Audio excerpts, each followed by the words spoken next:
Hello students, welcome to geometry defence academy. तो बच्चों, सभी स्टूडेंट्स जो आरएमएस राष्ट्रीय मिलिट्री स्कूल्स के एस्पिरेंट्स हैं, जिन बच्चों ने एग्ज़ाम दिया 18 दिसंबर को, उनको इंतज़ार है कि सर वेटिंग लिस्ट का क्या होगा।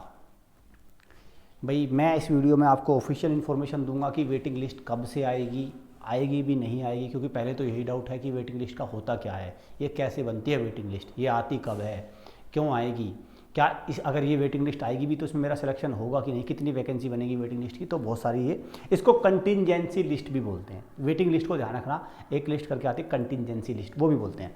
तो भाई देखो, आपको मैं बता दूं, सबसे पहले तो चैनल को सब्सक्राइब करके रख लो, बेल आइकन पे क्लिक करके रख लो, क्योंकि ये ज़रूरी है, क्योंकि यहाँ से अभी नेक्स्ट ईयर का सीईटी भी होगा और भी सारे एग्ज़ाम होंगे। आरआईएमसी का भी अभी एग्ज़ाम होना है 3 जून को, फिर दिसंबर में एग्ज़ाम होगा, तो वेरियस एग्ज़ाम हैं। तो यहाँ से आपको सारी इन्फॉर्मेशन मिलती रहेगी। वन स्टॉप सॉल्यूशंस हैं। भाई मैं ये नहीं कहता कि आप जो भी बच्चे जहाँ जहाँ भी पढ़ रहे हैं पढ़ते रहो, सेल्फ स्टडी कर रहा है, कोई कोचिंग ले रहा है, कोई कुछ कर रहा है, लेकिन एटलीस्ट उसको एक अवेयरनेस बने, पेरेंट्स को, बच्चों को अवेयरनेस बने, वो यहाँ से आपको बनती रहेगी कि कैसे हमें इस यात्रा को कवर करना है, इस जर्नी को कवर करना है। चलिए, तो मैं आपको सबसे पहले दिखाता हूँ कि अभी की सिचुएशन क्या है। अभी आरएमएस का जो इस साल का जो फर्स्ट लिस्ट आई थी उसमें क्या सिचुएशन चली हुई है। सबसे पहले चलते हैं हम उसमें। तो देखो, ये बच्चे का, हमारे का एक का ज्वाइनिंग लेटर आया था। तो ज्वाइनिंग लेटर बच्ची का ये ज्वाइनिंग लेटर है, और ज्वाइनिंग लेटर में क्या लिखा है, the candidate is required to get his medical examination done from the MH Meerut cantt central commandant, the joining instruction and medical examination proforma is already. और ये क्या, the candidate is required to report to the allotted school on or before 17 April 2023 along with parent. मतलब क्या हो गया इसका, मतलब बच्चों इसका ये हो गया कि जो लास्ट डेट है वहाँ पे जाने की, वेरियस स्कूल में, राष्ट्रीय मिलिट्री स्कूल 5 हैं, इनमें लास्ट डेट विद मेडिकल के साथ ज्वाइनिंग करने की क्या है, वो है 17 अप्रैल। ठीक, वो क्या है, 17 अप्रैल है।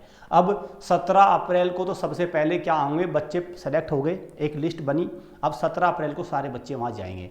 जाने के बाद उनका डॉक्यूमेंटेशन होगा, वेरिफिकेशन होगा, उनकी ज्वाइनिंग होगी। ज्वाइनिंग होने के बाद अब देखो प्रोसेस क्या होने वाला है। देखिए अब होगा क्या भाई, ये मान के चलो कि देखो ज्वाइनिंग हुई उनकी, ज्वाइनिंग होने के बाद अगला प्रोसेस क्या बनता है। देखो मैं थोड़ा सा इस प्रोसेस को बताता हूँ आपको।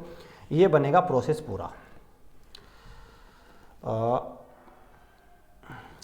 देखो प्रोसेस क्या बनेगा, प्रोसेस बनेगा ये, लेट अस सपोज एक मिलिट्री स्कूल में कितनी वैकेंसी है, 80 वैकेंसी है भाई, 80 वैकेंसी है। ठीक है, 80 वैकेंसी है। टोटल मिलिट्री स्कूल कितने हैं, 5, 80 × 5 400।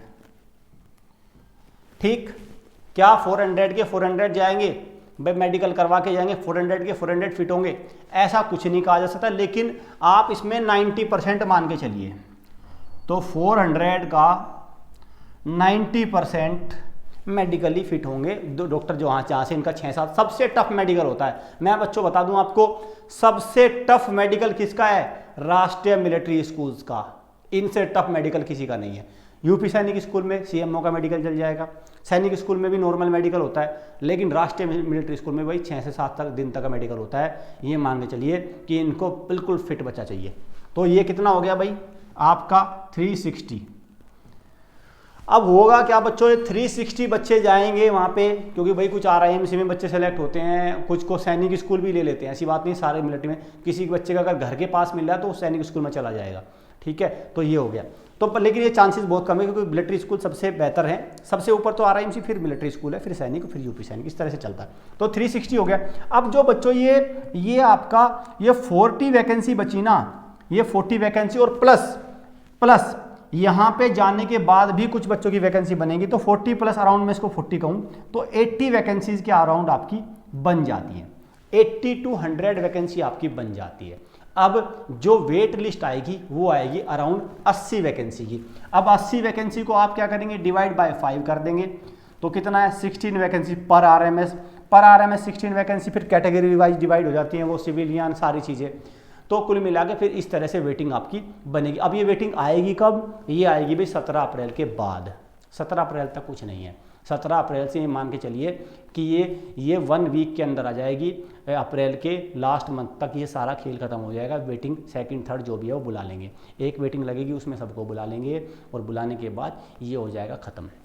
ठीक है, तो अब आप मान के चलिए कि जिन बच्चों के नंबर, जिन बच्चों के मार्क्स, एक और बता दूं मैं इसमें वेटिंग में वो बिल्कुल सेलेक्ट नहीं होगा जिन्होंने इंटरव्यू भी नहीं दिया। वेटिंग उनकी ही बनती है जो इंटरव्यू दे के आ चुके हैं। बहुत सारे बच्चे कहते हैं क्या सर मेरा रिटर्न में नहीं हुआ था, वेटिंग में हो जाएगा। भाई क्या मतलब रहा है इस बात का? अगर आपने रिटर्न पास किया, पास करने के बाद इंटरव्यू दे के आए, इंटरव्यू देने के बाद जो बच्चे फाइनली सेलेक्ट नहीं हुए वेटिंग में वही आएंगे।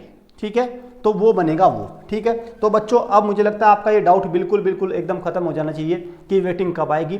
ये आएगी 17 अप्रैल के बाद, और ये अप्रैल के लास्ट वीक में मान के चलिए 17 अप्रैल से 30 अप्रैल तक ये फाइनल हो जाएगी प्रोसेस। तो इसमें आपको ज़्यादा परेशान नहीं होना है। इसमें 9th भी इन्वॉल्व है, 6th भी इन्वॉल्व है।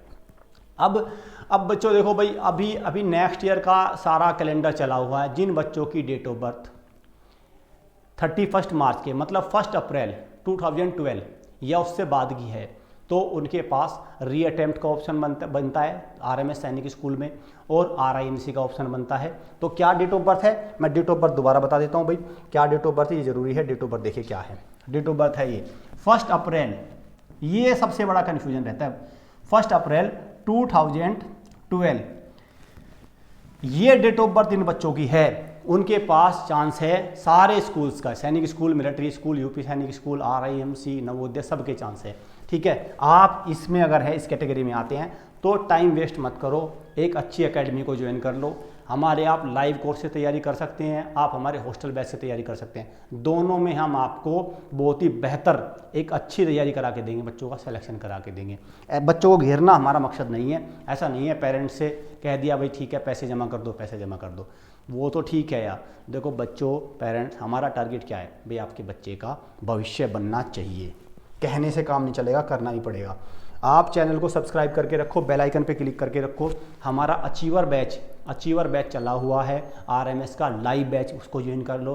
हॉस्टल हमारे बैच चले हुए हैं, सफलता बैच, कर्तव्य बैच, ये हॉस्टल बैच ही चले हुए हैं RMS के, और सिलेबस बहुत तेज़ी से होता जा रहा है। अगर आप अभी भी आप डिले कर रहे हैं तो फिर समझो कि आप मुश्किल में पड़ने वाले हैं। बच्चों देखो, वेटिंग जिसमें आएगा, कोई दिक्कत नहीं है, उसमें तो होना ही है, लेकिन आपको, मुझे लगता है यहाँ पे आपके अपने समय को सेव करना चाहिए। Thank you students.